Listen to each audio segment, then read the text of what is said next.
Mitra bisnis, tadi malam kembali dilaksanakan debat calon presiden 2024 bertemakan pertahanan dan keamanan, hubungan internasional dan globalisasi, serta geopolitik dan politik luar negeri.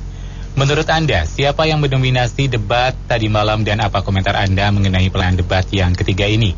Serta apakah bisa merubah pilihan Anda? 633-9160 atau WhatsApp call 0816-924-924. Kalau saya punya pandangan ya, debat apapun, debat seseorang presiden tidak bisa menjamin waktu masa dia kerja. Nggak mungkin. Kadang-kadang kan situasi lapangan mereka harus bisa berubah cepat. Buktinya dulu debat gubernur DKI, Ahok yang kalah mulu kan, Anies yang hebat. Ya ternyata di lapangan kerja dia nggak bisa. Ya, itu buktinya. Jadi debat itu saya punya pandangan tidak bisa membuktikan bahwa dia itu bisa memimpin begitu hebat. So, situasi dunia kan lain. Nah itulah saya punya pandangan. Ya kalau pendapat saya sih gini, kita kan dari dulu sampai sekarang belum selesai perangnya sama koruptor. Jadi ya harus Pak Mahfud lah sama itu, sama Pak Ganjar yang cerdik, yang lincah, yang itu lagi lembut. Oke, gitu aja. Kalau menurut saya debat tadi malam bagus banget ya. Jadi kita itu rakyat kan taunya mereka baik-baik aja. Yang benar ya gitu, harus dibongkar dalamnya masing-masing. Bila perlu yang kita nggak tahu itu dibuka gitu. Sehingga kita tahu siapa sih mereka sebenarnya itu. Karena kalau biasa kalau orang mau calon itu yang baik-baik diomongin. Kalau kita dapat informasi yang negatif-negatif itu kan jadi lengkap gitu. Tinggal kita pilih yang mana. Kelihatan gitu siapa yang watak aslinya keluar, orang pemarah, orang yang bisa jaga emosinya, kelihatan semua. Jadi jelas lah kita mesti pilih. Jangan dari pemimpin yang pemarah, pemimpin yang jujur, yang nggak korupsi, itu yang paling penting. Perkara nanti ada bukti apa enggak ya sama, semua juga kita nggak tahu. Makanya sama-sama nggak tahu ya kita cari yang terbaik dari yang ada. Saya kira itu masih. Iya, yang unggul ya Ganjar lah. Kenapa Ganjar unggul? Tim suksesnya itu di dalamnya. Memang Ganjar bukan militer, tetapi dia mantan anggota DPR 10 tahun ya. Jadi sudah biasa debat, ditambah lagi orangnya mau belusukan. PT PAL, ngobrol sama pilot-pilot. Kemudian di dalam tim suksesnya ada dua nama yang prestisius. Satu, Andi, siapa itu yang mantunya Hendro Priyono itu, Andika Perkasa. Satu, itu mantan Panglima TNI. Jadi mengerti lah dan militer. Yang kedua, ada Andi Wijayanto. Andi Wijayanto ini mantan Gubernur Lemhanas, mengundurkan diri masuk ke dalam timnya Ganjar. Nah inilah orang-orang yang saya sebut idealis. Jadi secara ideologi ini orang-orang yang cinta dengan Bung Karno. Jadi kalau bicara figur, ya Ganjar juga bisa berubah, namanya figur. Tapi kalau ideologi, nah saya ambil analoginya.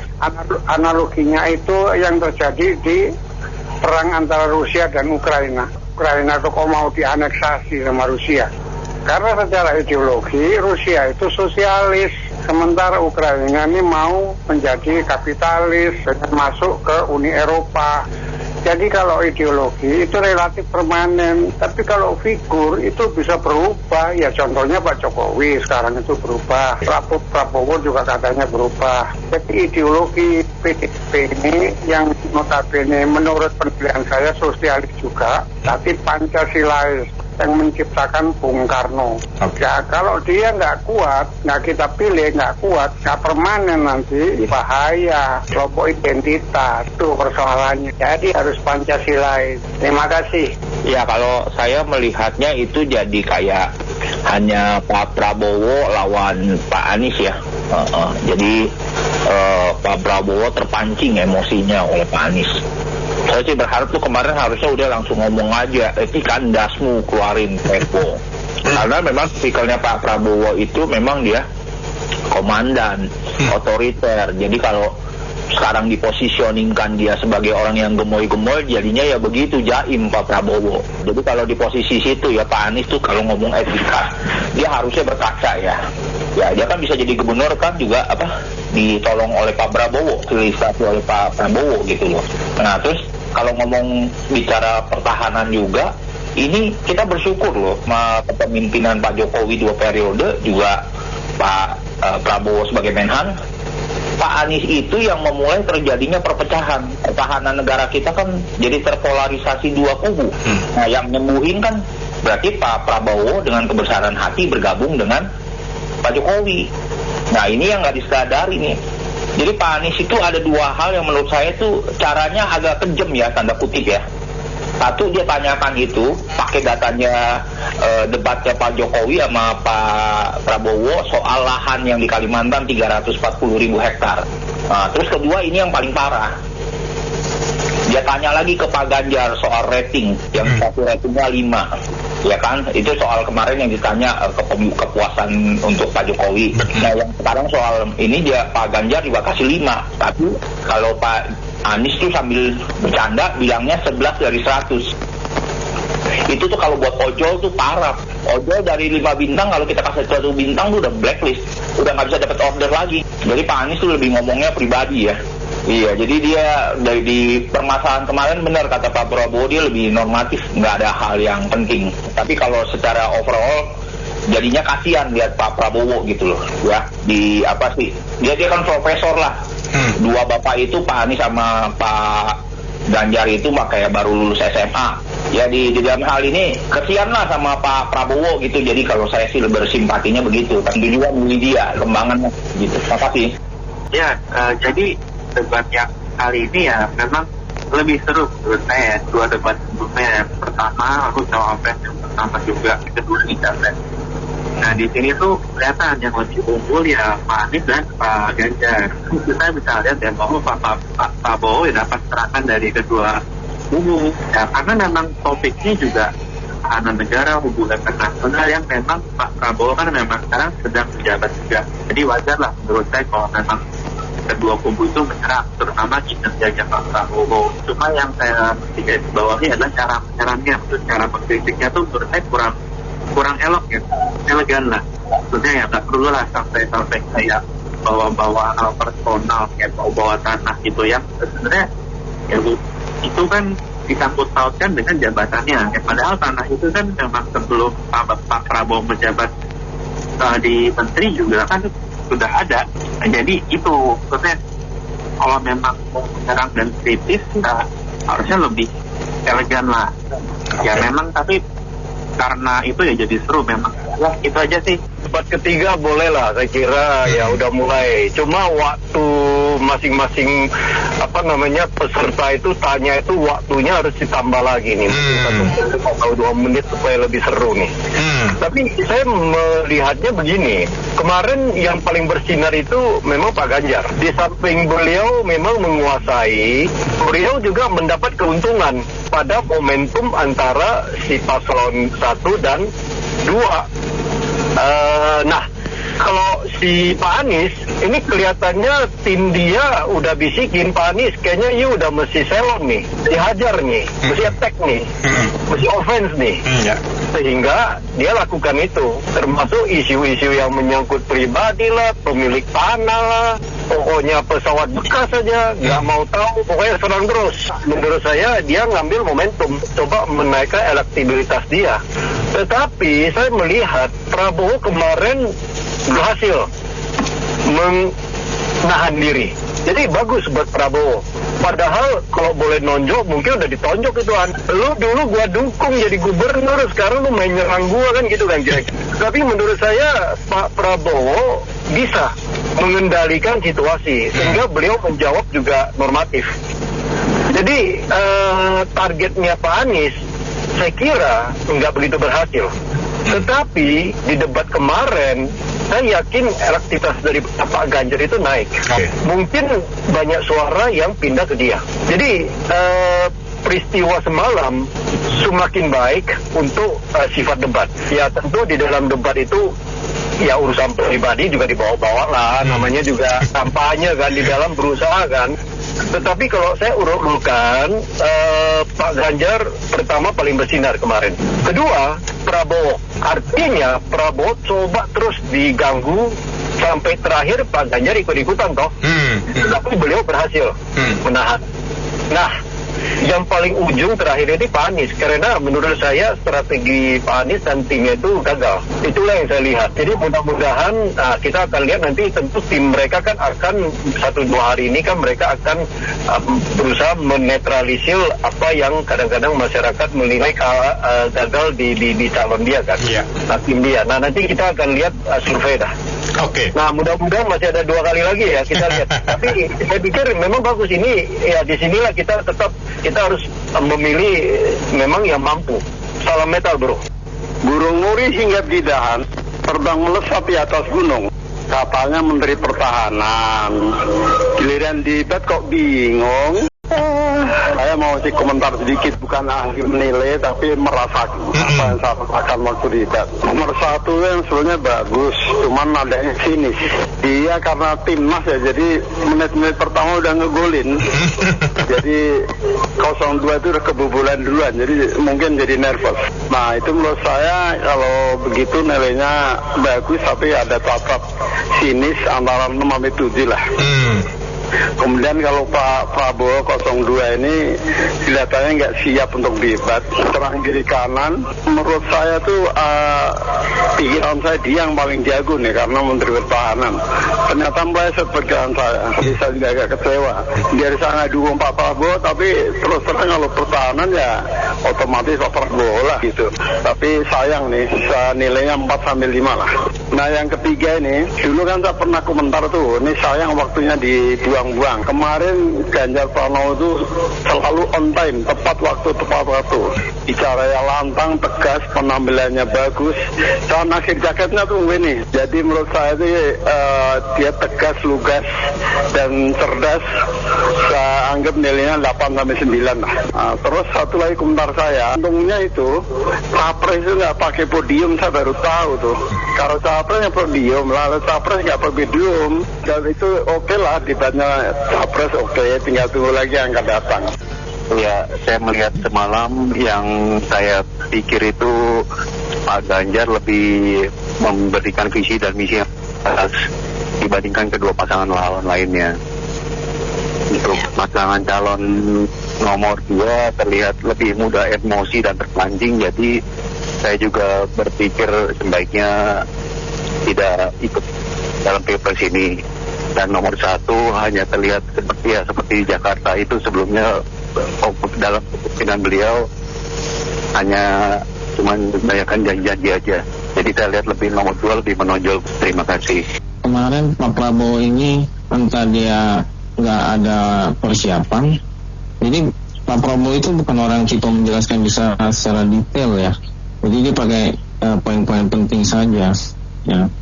Jadi tapi dia nggak menjelaskan kenapa nggak boleh dibuka di publik. Entah ya misalnya kita permainan bola gitu loh. Nggak mungkin kan kita kasih tahu strategi kita menyerang seperti apa. Cuman sepertinya nggak dijelaskan dengan baik, dan kenapa nggak dibeli, kenapa beli pesawat bekas juga nggak dijelaskan dengan baik meskipun disetujui di Komisi 1 DPR. Dan nggak pernah bahas etika si Anies ini. Kinerja dia di Jakarta ini nggak pernah dibahas, nggak pernah diserang. Saya nggak tahu kenapa Pak Prabowo seperti itu. Sedangkan si Anies itu gayanya itu selalu ngomongin soal orang dalam, soal etika, soal apa? Cuma pergi ke pertemuan tapi nggak bawa pulang, tapi pulang aja nggak bawa hasil apa-apa. Selalu omongannya begitu terus gayanya. Ya kan? Kalau menjawab juga nyalahinnya orang lain kalau nggak bisa jawab. Entah angin lah, ya entar air masuk ke bumi lah, entar trotoarnya diperbesar dan diperkecil lagi. Jadi ya kalau udah terdesak, dia asal jawab. Orang nggak punya pengalaman, yang penting bisa jawab. Itu bahaya kalau dikasih posisi presiden. Oke, makasih. Berubah pikiran saya dengan hasil semalam karena dari dulu sekali saya sudah tahu nomor 1 itu pepesan kosong, ya, sudah pernah menjabat gubernur dengan reputasi sangat buruk, cuman dia berusaha membungkus kecap busuknya dengan slogan-slogan baru yang ingin membangkitkan gairah grassroots, orang kelas bawah yang kurang nalarnya, kurang bisa melihat kejadian fakta aslinya. Jadi dia penuh janji-janji angin surga, dan ada kesalahan dia bahwa dia mempermasalahkan beberapa item yang sebetulnya bukan isu nasional, seperti perdagangan manusia. Itu bukan isunya Indonesia itu. Dan kalau nomor 2, sayang, sebetulnya saya mulai beberapa saat yang lalu agak mulai lirik-lirik nomor 2, karena cuma sayang semalam nomor 2 kelihatan emosinya berjiwa siap berantem. Padahal kalau Presiden existing Pak Jokowi, itu saya sangat sadar beliau menggandeng negara lain dengan cara ciptakan nuansa yang pertumbuhan yang sangat baik bagi Indonesia sehingga negara lain tertarik, kemudian kita selalu senyum. Artinya kalau kita mau jualan sesuatu kita harus ramah kepada customer, bukan tunjukin otot, ini lu otot gua. Nah, itu yang saya sayangkan mengenai nomor 2. Banyak kan mau tunjukin otot untuk nunjukin posisi, padahal zaman sekarang kita bukan perang secara fisik lagi, kita perang secara cyber. Kembali ke nomor 3, itu menurut saya sangat menguasai lapangan. Dia menguasai lapangan sehingga dia bisa menjawab sesuai konteks atau substansi yang ditanyakan, dan dia menjawabnya dengan komprehensif, lengkap, dan tepat. Terima kasih. Iya, saya juga termasuk swing voter ya, yang belum menentukan kemana. Tetapi dari debat yang kedua Capres ini, saya mungkin sama dengan penelpon sebelumnya, saya menyoroti yang nomor 1 itu, apalagi kita bicara pertahanan keamanan ya. Justru karena si paslon nomor 1, bangsa kita itu terpecah gitu loh. Tidak ada konsep mengenai masalah persatuan kesatuan bangsa sebagai pertahanan keamanan. Justru yang bikin hiruk pikuk dari pilkada DKI ya, terus sekarang kayak begini lagi juga pola tingkahnya dengan kemampuan berbicara itu juga tidak pantas gitu loh. Jadi saya merasa Pak Anies itu lebih bermain menyerang emosinya Pak Prabowo. Sedangkan dari apa yang disampaikan, benar kata Pak Prabowo bahwa yang disampaikan paslon nomor 1 itu normatif sekali gitu. Nah, terus untuk paslon 2, Pak Prabowo ini sepanjang sejarah mencalonkan dia tidak pernah berada di posisi underdog ya, selalu jadi favorit yang bisa dimenangkan gitu sebelumnya, dari semenjak zaman berpasangan dengan Bu Mega gitu ya. Jadi dia tidak bisa main seperti orang yang low profile.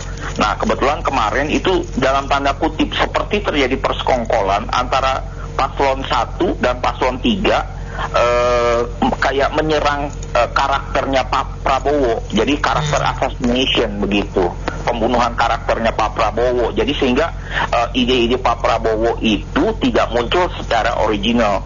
Padahal harus diketahui seperti yang saya sampaikan sebelumnya bahwa Pak Prabowo dalam bidang pertahanan keamanan itu profesor, sedangkan Pak Anies dengan Pak Ganjar itu seperti baru lulus SMA, nggak imbang.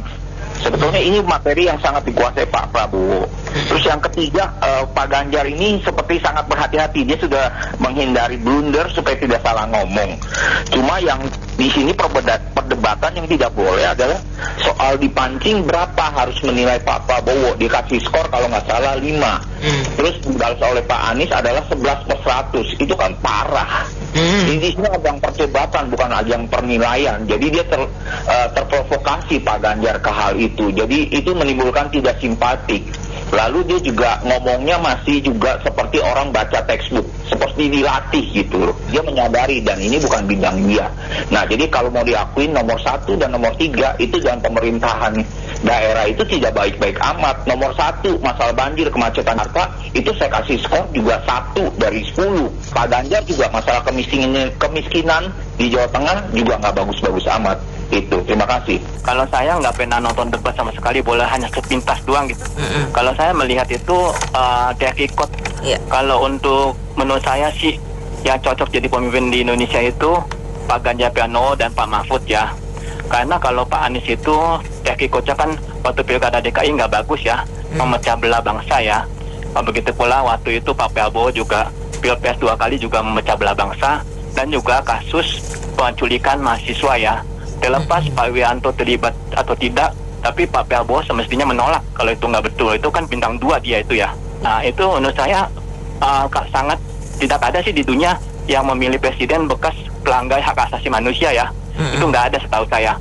Terus juga kalau yang memecah belah bangsa juga kayak Pak Anies itu kan ambisi banget ya waktu Pilkada DKI, karena ingin jadi gubernur jadi memecah belah ya. Itu juga sebaiknya jangan dipilih jadi presiden menurut saya sih. Kalau saya sih lebih cocok Pak Ganjar ya. Karena track recordnya itu nggak seperti yang Pak Anies atau Pak Prabowo ya. Saya bukannya dendam sama mereka berdua, tapi mereka itu sepertinya kalau diungkit kesalahannya nggak mau gitu. Nelson Mandela aja bilang forgive but mau ngampuni tapi tidak melupakan ya. Jadi rekonsiliasi di Afrika Selatan aja masalah apartheid itu boleh, tapi harus ada pengakuan Bu ya. Pak Prabowo tuh mesti ngakuin kesalahannya tahun 98. Begitu Pak Anies. Kalau ada pengakuan itu baru bisa ada pengampunan. Nah kalau ini kan dua-duanya susah ya. Ambisinya gila-gilaan jadi penguasa itu bahaya menurut saya. Negara bisa hancur oleh penguasa yang seperti itu. Kalau Pak Ganjar tuh kayaknya nggak gila kekuasaan. Jadi saya tercondong ke Pak Ganjar. Nggak penting lah masalah debatnya seperti apa. Terima kasih. Tadi Mas Tommy juga bagus sih. Masalahnya kan milih Mas Ganjar ya. Bagus lah, cocok. Terus di perhatian jelas Mas Anies itu semalam sibuk nyerang Pak Prabowo. Terus Pak Prabowo sibuk defense mempertahankan serangan Mas Anies. Nah, Pak Ganjar tuh yang punya momen itu. Dia lancar visi misi dan programnya itu. Jadi saya pikir itu berdasarkan survei dari SCTV ya, masalah sentimen itu positif banget. Dan ini urusan permasalahan Pak Anies lumayan di 58% dan Pak Prabowo yang paling cepat 51%. Jadi sentimen positifnya semalam itu ada di Pak Ganjar, sehingga di Pak semua pemilihnya kalau boleh disimpulkan Pak Ganjar yang jadi bintang di situ. Terima kasih, mudah-mudahan Pak Ganjar nanti menjadi presiden RI. Ada saya lihat nggak full sih kemarin. Kalau dari lihat penutur pemilihan kata-kata, penuturan, itu sih juaranya sih emang Pak Anies ya, paling bagus lah itu. Merangkai kata-katanya itu, dan Pak Prabowo itu mungkin agak bata-bata gitu ya. Jadi emang paling cocok sih Pak Anies gitu. Kalau dari sisi orasinya gitu. Cuma cocoknya bukan jadi guru bahasa Indonesia. Gitu aja. Terima kasih. Kalau dilihat dari debat semalam, terlihat sekali bahwa Pak Ganjar itu yang paling menguasai medan. Karena setiap pertanyaan maupun jawaban yang dilontarkan oleh Pak Ganjar berdasarkan data dan fakta yang bisa dipertanggungjawabkan. Dan dia pun sudah membawa bukti-bukti fakta tersebut. Cuma disayangkan untuk Pak Prabowo ya, sepertinya mungkin dia nggak sampai debat yang kedua ini dia nggak pernah bisa menguasai emosi. Apalagi semalam terlihat nampak sekali emosinya mungkin yang paling memuncak dibanding debat pertama dan kedua kemarin. Nah sedangkan untuk Pak Anies ini seperti biasa, dia hanya bisa berretorika, hanya bisa berkata-kata, karena setiap ucapan yang dia ucapkan itu selalu berbanding terbalik dengan perbuatan-perbuatan yang pernah dia lakukan.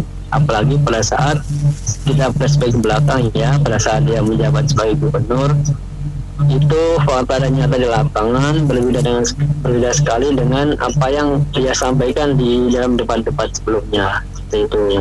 Jadi kalau menurut saya sih, supaya Indonesia adil makmur, aman, sejahtera, tentram, Pak Ganjar adalah jawaban yang paling tepat.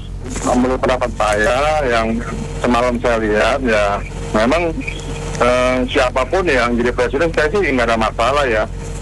Namanya kita orang biasa gitu kan. Kan kalau kita lihat dia punya spek-speknya ya kayak saya lihat Prabowo tuh ditekan terus sama antara 01 dan 03. Dan yang saya lihat kenapa Pak Prabowo tuh nggak bisa data-data dikasih tahu. Memang benar Orang bilang nggak boleh data itu, kita tahu nanti negara lain bisa tahu. Cuman nggak usah yang tahun-tahun lah, apanya gitu yang bisa dilihat gitu. Dengan rahasianya apanya itu dan dia bisa tahu gitu. Dan kalau saya lihat kemarin harusnya 01, 02, 03 ya kan, dia punya barisnya. Itu kenapa bisa 01, 03, 02? Itu nggak berurutan. Mungkin saya rasa takutnya emosi Pak Prabowo itu kepada Pak Anies mungkin agak jauhan gitu. Dijegat misalnya ada apapun yang dilakukan, jadi emosinya bisa dijaga dengan Pak Ganjar gitu. Kalau menurut saya sih, cuman ya nggak tahu ya kan. Kalau sendiri kan Pak Prabowo kan dia punya sifatnya kayaknya keras gitu, emosian. Mungkin bisa aja dijaga ke situ. Harusnya kan 01, 02, 03. Nah ini 03 itu tengah-tengah. Nah itu yang saya tanya, kenapa bisa begitu? Ya itu yang saya bilang. Mungkin ya tahu sendiri lah, kalau Pak Prabowo kan suka gebrak meja apa, mungkin takutnya di situ ya jadi emosi gitu. Itu aja sih, terima kasih. Ya, menurut saya yang mendominasi itu adalah Ganjar Pranowo. Kalau dari segi substansi ya, saya tidak melihat soal ada dua pasangan calon yang sepertinya sedikit berbenturan dari segi pendapat, tapi kalau dari segi substansi saya pikir Ganjar Pranowo lebih pasial, lebih dominan, lebih tenang, lebih menyampaikan soal temanya. Itu sih pandangan saya. Dan kalau disebut berubah, sebenarnya tidak merubah sih ya. Saya sudah punya pilihan sebelumnya gitu loh, yang saya tidak bisa sampaikan begitu kira-kira. Ya menurut saya memang Pak Ganjar ya sama Pak Anies keroyok sama si Pak Prabowo-nya itu. Tapi substansi dalam pertanyaannya nggak sesuai menurut saya. Banyak topik-topik yang dihilangkan, banyak topik-topik yang dikurangi dari KPU sama Bawaslu-nya. Masalah teritori perbatasan itu kan wacana udah lama itu. Perbatasan Indonesia ini rawan konflik dari 2003 sampai 2018 itu rawan konflik, tapi nggak diangkat isu-isu kayak Hambalang seperti kemarin kan Pak Susilo Bambang Yudhoyono. Itu yang seharusnya orang KPU angkat tema itu. Dan saya rasa juga kalau menurut saya tetap pilihan saya kalau dominannya kekalahan Pak Jokowi kemarin ditutup sama Pak Prabowo sama nomor 4 itu. Iya, oke. Terus terang sih saya nggak nonton debat semalam ya, karena lagi ada kegiatan yang lain. Cuman pada prinsipnya yang saya lihat sebenarnya bukan dari sisi debatnya, karena kan orang bisa aja mengungkapkan ide atau gagasan, namun dia NATO gitu. No action, talk only nanti ketika dia menjabat pada posisi tersebut. Yang saya utamakan dalam pemilihan untuk presiden, pertama rekam jejaknya, itu kita harus lihat. Apakah dia berintegritas, punya etika, apakah dia ada masalah kasus masa lalu yang membebani dia dan sebagainya. Karena itu merupakan fondasi dia untuk kedepannya. Untuk program-program kan bisa aja diungkapkan, tapi kita harus lihat dulu apakah memang waktu dia menjabat, apakah dia juga bisa merealisasikan program-program dia. Jadi untuk pilihan kedepannya sih saya sudah punya pilihan sendiri, dan sisi debat kemarin ataupun nanti itu nggak merubah pilihan saya. Itu aja.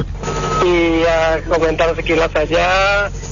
Yang mendominasi semalam adalah Anies dan Pak Ganjar.